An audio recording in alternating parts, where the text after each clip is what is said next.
Buenas noches, es un gusto saludarlos nuevamente y darles la bienvenida a Sala de Prensa de Noticias Caracol en vivo. Desde ya los invitamos a ser parte de esta conversación en la noche de hoy. Vamos a estar hablando de un tema lamentable, de unas imágenes que ustedes van a ver en pantalla que prácticamente parece la tierra del olvido, la tierra de nadie y una tierra en guerra. Esas imágenes que ustedes están viendo son de esta semana en el departamento del Cauca, que lamentablemente sufre una nueva escalada de violencia. Esto no es nuevo en este territorio, pero esta semana indigna al doble, porque es por cuenta de celebraciones ridículas de las disidencias de las FARC, conmemorando fechas que para ellos son importantes. Los terroristas nuevamente llenan de terror municipios como Piendamó, Toribío, Corinto, Caldono, Santander de Quilichao y El Patía. Estos territorios son los que han visto estas más recientes escenas de violencia y ataques dirigidos en la mayoría a las estaciones de policía de cada municipio. De hecho, el balance de lamentable muerte es de un soldado del ejército que falleció luego de la explosión de una motobomba. Las autoridades dicen entonces que esta nueva escalada, como les comento, se presentó luego de la aparición de estos múltiples carteles y pancartas en conmemoración de la muerte del excomandante de las FARC, Manuel Marulanda Vélez, alias Tiro Fijo, a quien hemos visto también en otros escenarios de manera de verdad inexplicable, haciéndole conmemoraciones incluso en medios públicos. Para hablar de este tema, para no extenderme en esta introducción y escuchar a los expertos aquí en Sala de Prensa, van a ver ustedes en pantalla nuestro panel de hoy, integrado por Laura Bonilla, subdirectora de la Fundación Pares. Laura, bienvenida, un gusto hablar contigo, aunque sea de este tema nuevamente, este tema tan triste. Bienvenida. Hola María Camila, ¿cómo estás? No, siempre es un gusto estar con ustedes acá y siempre es un gusto poder explicar a la audiencia qué es lo que está pasando y las razones por las cuales pasa. Es un tema que hay que entender a fondo, sin duda, Laura. Y también saludamos a Luis Fernando Trejos Rosero, docente de la Universidad del Norte y experto en conflicto. Doctor Luis Fernando, bienvenido a Sala de Prensa. Un saludo para ti, María Camila, también para Laura y toda la audiencia de este programa. Laura, profesor, empecemos con lo que usted acaba de mencionar, Laura, explicando qué es lo que está pasando esta vez. Si es un tema de conmemoración, de celebración para estos terroristas, ¿qué es lo que está pasando esta vez en el Cauca? Sí, digo esta vez porque aunque es un tema que nunca ha cesado en el departamento, pues es una escalada. Mire, las imágenes son totalmente aterradoras. ¿Qué es lo que está pasando, Laura? Pues efectivamente es una escalada de violencia. Lo que sucede, María Camila, es que este tipo de hechos y este tipo de eventos son eventos, voy a decirlo feo, de bajo costos. Es decir, a las disidencias no les cuesta prácticamente nada desatar este tipo de daño a bienes públicos, a la población civil, etcétera, y lo que obtienen a cambio es un posicionamiento supremamente importante como eso, como un grupo que puede causar daño en la medida que lo quieran. Y además, en el caso del Cauca, que está en este momento militarizado, pues la intención también es hacerse ver como el grupo que ejerce el control territorial militar, el que detenta la fuerza y no el ejército o la fuerza pública, pues porque incluso en una zona que está completamente militarizada, pues ellos hacen este tipo de atentados sin que nosotros, me refiero a las instituciones estatales y a la sociedad que no está en armas, podamos hacer realmente gran cosa. O sea, ahí también se evidencian muchas falencias, no hay inteligencia, no hay capacidad de anticipación, de previsión de este tipo de cosas por el Estado y por lo tanto, pues esto lo que nos indica es por qué estos grupos están ganando la batalla desde el crimen organizado. Profesor Luis Fernando, si da cuenta de un territorio militarizado lo que está pasando, es decir, uno puede medir la militarización en términos de que cesen estos hechos como los que estamos viendo. Lo primero, María Camila, es que hay que entender que cuando se habla de que el Cauca está militarizado, no son todos los municipios del Cauca, puede ser que haya concentraciones en algunos municipios y eso también hace que estas organizaciones cambien sus estrategias y golpeen simultáneamente en distintos territorios, ¿no? Especialmente en aquellos en los cuales ven que hay más debilidad en cuanto a presencia de fuerza pública. Una lectura que se puede hacer de esta escalada terrorista, que es la más reciente de todas las que hemos vivido en el Cauca en este gobierno, lo que uno ve es que están golpeando más municipios del norte del Cauca, pero especialmente municipios que están ubicados en la cordillera central. Eso también podría leerse como una especie de estrategia de mover la acción institucional hacia ese territorio, tratando de bajarle presión al Plateado y, digamos, a todo el cañón del Micay, que es un territorio sobre el cual está gravitando parte de la guerra en este momento en el Cauca. Y como bien lo señala Laura, yo sí creo que debe haber mayor autocrítica y una reflexión profunda por parte del gobierno, porque en el Cauca la estrategia de paz total y la estrategia de seguridad actual fracasaron, ¿no? No solo en esta ocasión, eso le ha pasado a otros presidentes, pero estamos hablando del momento actual y yo sí creo que el fracaso es rotundo en esas dos estrategias, en ese territorio particular.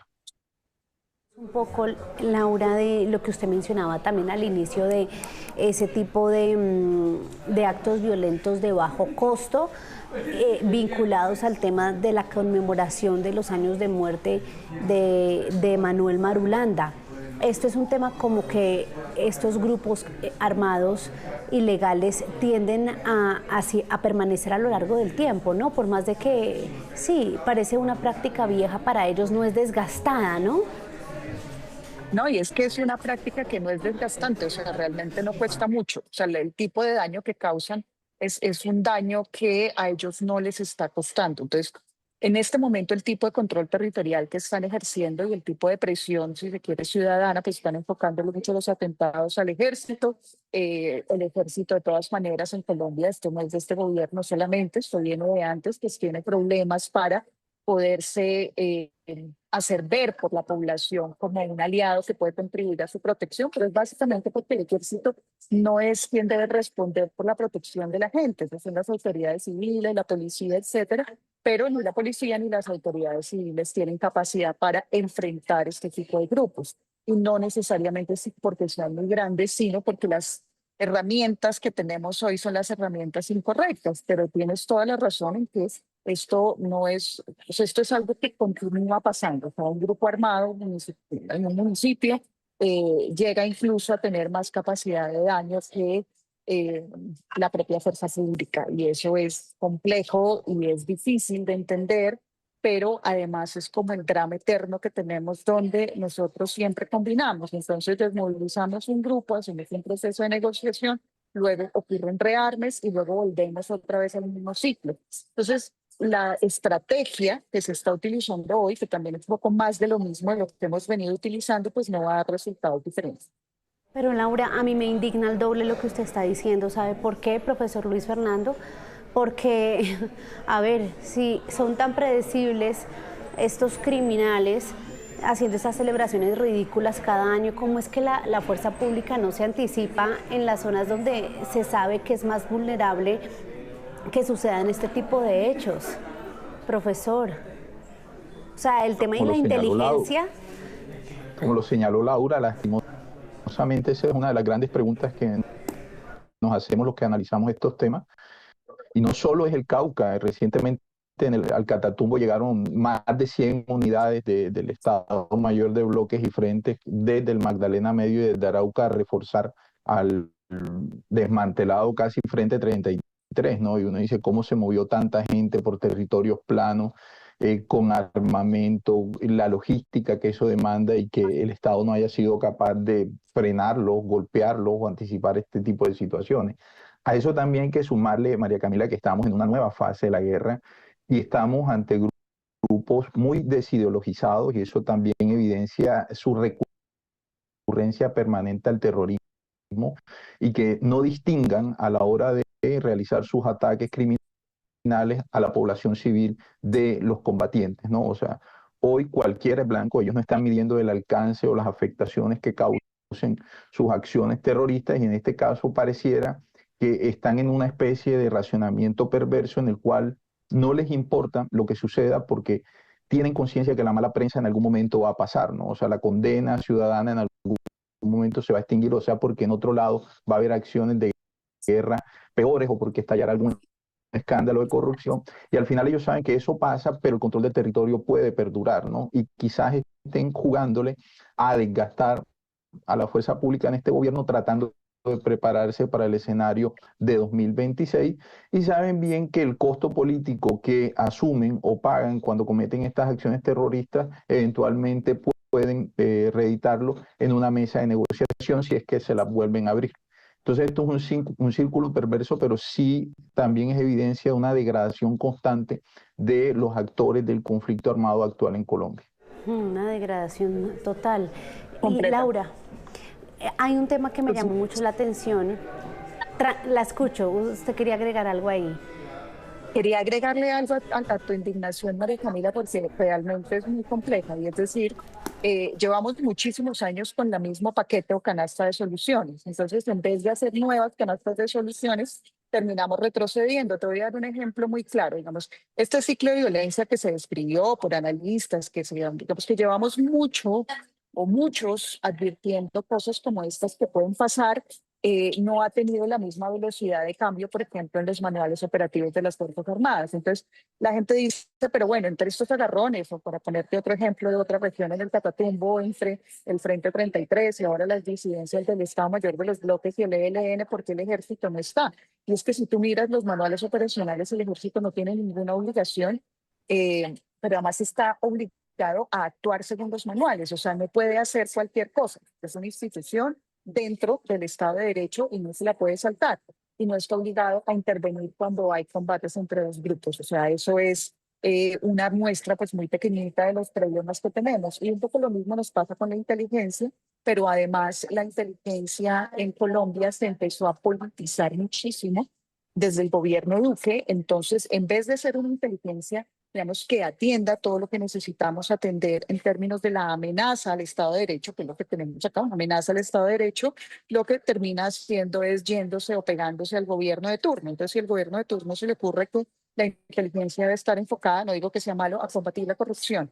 Entonces, son 4 años donde todo el aparato de inteligencia va ahí, así no sea la amenaza más grande. O si, como fue en el gobierno pasado, en el gobierno de Iván Duque, la inteligencia debe ir a perseguir venezolanos porque su obsesión era perseguir venezolanos, pues perdimos toda la capacidad y todo el aparato para hacer otras cosas que eran mucho más importantes, como por ejemplo prevenir las formaciones de estos ciclos de violencia que hoy nos tienen en estas situaciones. Está espantoso. Es espantoso y me llamaba mucho la atención, profesor Trejos, lo que estaba pasando esta semana en Gaza, donde la población estaba literalmente protestando en contra de Hamas, ya diciéndoles cansados, no los queremos más acá. ¿Será que algo así se puede ver en el Cauca? Y mire que si uno hace sumas y restas ahí, yo sé que es un conflicto muy diferente, pero se llega a este punto es por la escalada violenta tan fuerte que ha generado el accionar de este grupo y la respuesta de Israel. Entonces, a tal punto que la gente dice, nosotros queremos estar en nuestra tierra y tranquilos. Pues eso es lo que uno esperaría, pero lastimosamente, María Camila, lo que hemos visto de estas estructuras particulares del Estado Mayor Central que operan en el Cauca es que ellos, desde hace unos 3 años, más o menos, le declararon la guerra al movimiento social del Cauca, especialmente al movimiento indígena. De hecho, lo que gatilla la ruptura de cese al fuego y posteriormente que se rompa la mesa con esa tendencia de las disidencias es que empezaron a matar de manera sistemática liderazgos indígenas. Y esto hace parte de lo que te decía, de la degradación de la guerra, en el sentido que lo que buscan es el disciplinamiento social del territorio. Aquel que se oponga a sus pretensiones, a sus intereses, automáticamente es violentado. Y eso termina siendo como un disuasor muy grande para que las comunidades se manifiesten de manera colectiva en contra de un actor armado que está arraigado ahí y que lastimosamente el Estado, y en este caso el gobierno, no encuentra todavía la fórmula para lograr revertir esa presencia en el territorio. Laura, ¿será posible lograr algo así en Colombia? Las imágenes son impactantes, ya debe uno ver a la población mamada sin miedo a protestar contra el terrorista. Sí, eso puede pasar, pero eso tiene, digamos, varios correlatos. Primero, la sociedad civil hoy en día, María Camila, necesita apoyo. O sea, no estamos en un buen momento, es un momento crítico para la sociedad civil colombiana y pues es un momento crítico para el movimiento indígena. ¿Por qué? Porque llevamos ya prácticamente 8 años de asesinatos sistemáticos que rondan más de 100 casos por año. Y bueno, los liderazgos sociales no son un recurso infinito, los liderazgos sociales también se acaban. La gente empieza a sentir que no vale la pena levantarse, protestar y liderar un proceso si cuando te van a matar no tienes ninguna protección o la única protección que tienes son unos procesos larguísimos con la Unidad Nacional de Protección para que te den un carro y una escolta que a la final no funciona y tu comunidad va a estar desprotegida y tu familia también.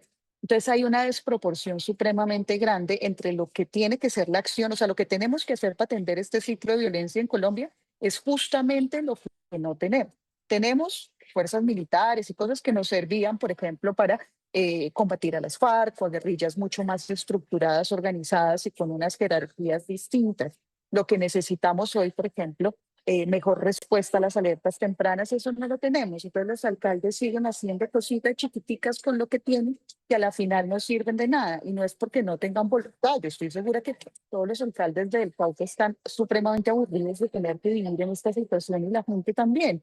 Pero el respaldo, y en ese respaldo, pues la ciudadanía colombiana, digamos, los que somos privilegiados y no tenemos que vivir esto, pues tendríamos que estar también volcados apoyando a la gente que sí quiere salir y que sí quiere protestar en un Cauca. Incluso deberíamos estar nosotros en las calles diciendo protección para el Cauca, que no necesariamente es militarización. Y una cosita final en eso, porque es súper importante y es un mensaje también a la gente y a los televidentes. La gente cree que este ciclo se acaba con militarización. Entonces dicen, y están pidiendo, entonces dicen, Y ahí mándeme está más la fuerza pública, respuesta. mándeme más fuerza No se pública, acaba y está la con, como respuesta. se me olvida, No se acaba con esto. la operación Perseo fue la que se tomó el Cauca hace 2 meses y medio y mire, Laura, o sea, no ha cambiado Tal cual. nada. No es Tal la cual, absolutamente. militarización. No es la solución y no es la solución porque no funciona, porque una vacuna muy buena si se quiere, pero no es la enfermedad que tenemos ni es el virus que necesitamos atacar. Entonces, el antibiótico, la vacuna, lo que nos sirva para este caso es muy distinto y es justamente eficiencia en la justicia que no tenemos, mejores capturas, mejor fiscalía, mejor servicio de policía y mejor seguridad en las regiones. En este momento, la capacidad, el ejército no es quien tiene que estar capturando ni cabecillas ni nada, el ejército no es quien tiene, o bueno, tal vez sí, el que tiene que estar deteniendo el tráfico interno de armas que tenemos en Colombia, que hace que sea sumamente fácil rearmar estructuras gigantes y por supuesto, pues el ejército no es la respuesta a las necesidades de, ¿cómo sería?, de control financiero, digamos, de los objetivos del crimen organizado, de que no haya tanto dinero en este momento en el ambiente como hay. Es que hay mucho dinero que está alimentando no solamente estas economías criminales, sino alimentando este tipo de guerra. Entonces, eso es lo que no estamos atacando. Y lo estamos atacando en una proporción muy chiquitica y no nos va a funcionar. Laura, es que le quería preguntar porque yo creo que es justo diferenciar los territorios del Cauca. Y mire que no es por decir que da más tristeza, pero yo creo que de cierta manera sí, porque uno ve el Patía y es muy diferente al Plateado, ¿sí? Uno ve en el Patía esto que hicieron con la motobomba y uno ve a los señores de los locales recogiendo los vidrios, las droguerías con toda su mercancía organizada. Uno ve un contexto muy diferente al del Plateado, que pues es mayoritariamente tierra rural, donde secuestraron a los militares, es muy diferente. ¿Cómo se sentirá en una población como el Patía, donde uno ve que no solo el tema comercial, sino como tal lo que es, sí, un tema más urbano, está activo y la gente estaba trabajando? Uno ve las señoras con los uniformes incluso de personal médico, o sea, es distinto.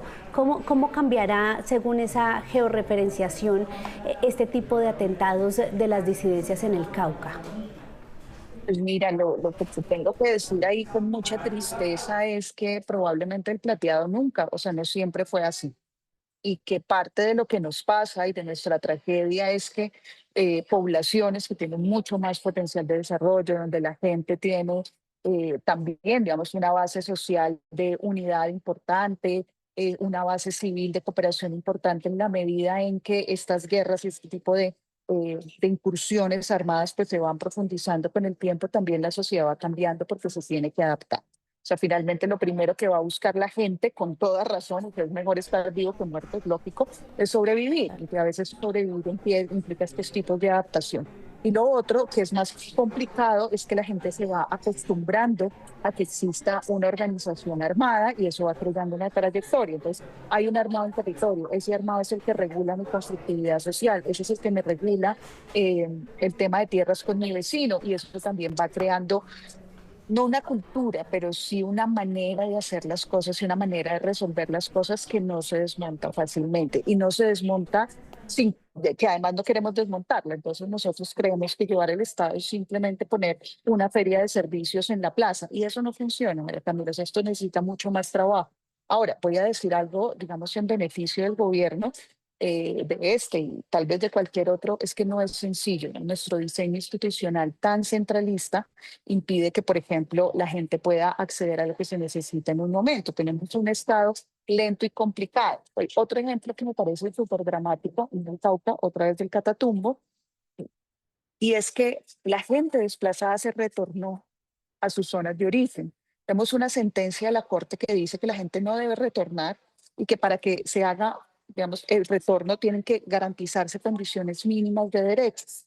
No tenemos esas condiciones mínimas de derecho en las zonas donde ellos retornan, pero además, como no hay garantías de seguridad, pues no se puede hacer inversión estatal. Entonces la unidad de víctimas no puede darle la plata a la gente que se necesita por mucho que lo quiera, porque estaría violando la ley. Entonces yo creo que también es hora de que miremos cuáles son los instrumentos que tenemos, qué tenemos que modificar, hay que hacer una reforma seria de cómo estamos mirando esto y atacar donde tenemos que atacar y hacer la inversión donde la tenemos que hacer también. Sí, esto, profesor Trejos, es cuestión de tiempo para que pase lo que hemos visto a lo largo de estos años, es decir, que la operación Perseo y esta fuerte presencia militar se enfríe para dentro de unos años volver a decir se necesita retomar el control del Cauca. Yo tengo unos años en esta profesión y yo recuerdo esa frase casi que en cada gobierno, como retomamos el control del Cauca. ¿Es cuestión de tiempo, profesor? Lastimosamente, María Camila, esto es un déjà vu, ¿no? Como un bucle temporal, no importa cuándo lo digas, parece que no superamos esta situación. Yo creo que aquí hay dos cosas. Efectivamente, esto hacia 2026 va a enfriarse porque, digamos, que se mantengan las operaciones en el Cauca va a depender del resultado electoral del próximo año en términos presidenciales. Pero yo sí creo que aquí se abre una ventana de oportunidad y celebro que medios como Caracol estén poniendo el tema en la agenda en clave analítica y no solo descriptiva, y es que tenemos que empezar a pensarnos cuáles son los desafíos en temas de seguridad que va a enfrentar el nuevo gobierno, y en ese sentido uno esperaría que ojalá se entienda que la guerra necesita en Colombia una solución integral y que si bien lo policivo militar es importante, no es lo único o no es lo que resuelve todos los problemas. Y también hay que entender que hay que pensarse planes de largo plazo no solo en el Cauca, sino también en el Catatumbo y en otros territorios que presentan altos niveles de conflictividad, entendiendo que las problemáticas son tan profundas que no se van a resolver en 4 años y que esto demanda continuidad en torno a las estrategias que se desplieguen desde el nivel nacional, ojalá en coordinación con el nivel departamental y con las administraciones locales, ¿no? Que no aparezca el ejército como una especie de fuerza de invasión, una fuerza extranjera que llega al territorio, sino que haya una coordinación estrecha para que también la fuerza pública gane legitimidad en territorios en los cuales por distintas situaciones históricas hay tensiones permanentes entre las comunidades y las autoridades, especialmente militares. Y por otro lado, hay que pensarse seriamente qué vamos a hacer con la política antidrogas. Gran parte de la conflictividad hoy en el Cauca gira en torno a los cultivos de coca y a los cultivos de marihuana, ¿no? Hay una fuente de ingresos estable y permanente para los grupos armados y el prohibicionismo no nos ha servido. Entonces creo que también es necesario que demos discusiones mucho más realistas y no tan moralistas en torno a la estrategia antidrogas. Profesor, hoy lamentablemente tuvimos problema con con su conexión, con su sonido, pero quiero darle las gracias por acompañarnos. Pero Laura, no la puedo dejar ir sin antes hacerle una pregunta que definitivamente no me puedo quedar hoy. Y es que mientras esto pasa y mientras el gobierno intenta, porque sabemos que los intentos están por parte del Ministerio de Defensa y la Fuerza Pública, pues de retomar el control de un departamento así e incluso del Catatumbo, hemos visto en algunos canales de comunicación oficial la conmemoración de la muerte de Manuel Marulanda dándole otro tipo de enfoque. No le quiero preguntar por eso, para que meterla ahí entre la espada y la pared con ese tema, sino eso ayuda, eso es coherente en una política como la paz total, estar usando un canal como el militar para combatir a estas estructuras y el otro para mencionar cosas, sí, que a nada tienen lugar de un terrorista como lo fue Manuel Marulanda. Pues mira, yo creo que, digamos, como eficaz no es. Es decir, el propósito de la comunicación sí es empoderar a la gente, incluso si hiciera parte de una estrategia para mostrarle a la gente que aún estén armas, que la paz siempre es una mejor opción, me parece bien, pero creo que no se manejó de esa forma y no hay una estrategia. Por ejemplo, durante el gobierno, que las comparaciones son odiosas, pero son parte de la profesión, María Camila, durante el gobierno del presidente Juan Manuel Santos, pues hubo una política bastante intensiva en unos primeros momentos de promoción de la desmovilización individual, que creo que podría ser algo que se retome en estos tiempos para favorecer también que la gente deje las armas y favorecer el desmantelamiento de este tipo de grupos. Y en ese sentido, pues las menciones a que la paz funciona y este tipo de cosas, y resignificar a Marulanda, no desde su rol de FARC, es decir, comandante de las FARC, sino desde su rol de, digamos, de persona que salió de la guerra y que hizo la paz, pues estaría bien, pero como te digo, ese no fue el enfoque que se le dio. Y otra cosa que es bastante nociva en este sentido es que esa memoria es una memoria muy reciente, está muy viva, y para las Fuerzas Armadas y las fuerzas militares en general, pues contribuye a la desmoralización de la tropa y incluso a la desmoralización de los mandos. Eso también es una consecuencia negativa. Tal cual, y de esos hombres. Profesor, lo escuchó brevemente, que se nos acabó el tiempo.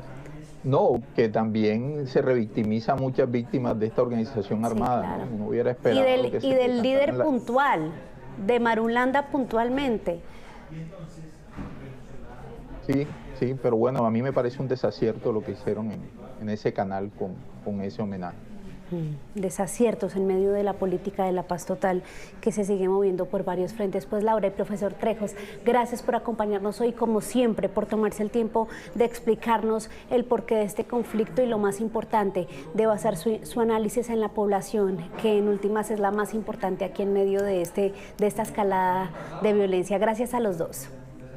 Muchísimas gracias a ti, María Camila, siempre atenta a contribuir. Un saludo para ambos y también para ustedes, los usuarios de Noticias Caracol en Vivo, a quienes nos vieron también a través de Ditu. Un abrazo fuerte, sigan conectados con la programación de Noticias Caracol en Vivo. ¡Feliz noche!